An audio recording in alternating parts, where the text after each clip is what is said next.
دوست تو دنیای اعدادی رکورد جدید ثبت کنید. سلام دوستان، من کیان اینفینیتی هستم و اینجا آموزش ریاضی با کیانه.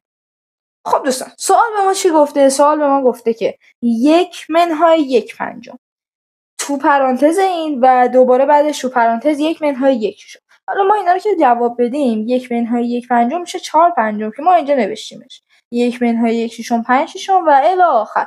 آخرش هم رسیدیم به 1/1 46 که وقتی که جوابشو به دست آوردیم شد 45/46.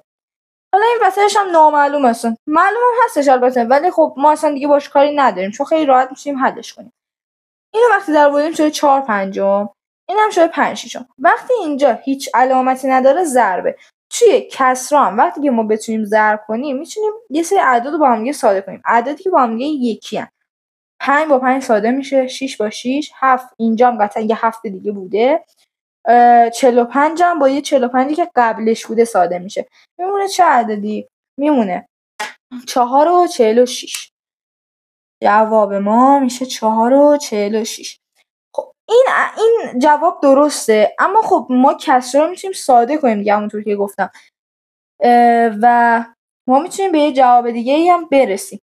2/46 که جفتش درسته و این عدد ساده شده این عدده، یعنی عدد 2/46 2/23.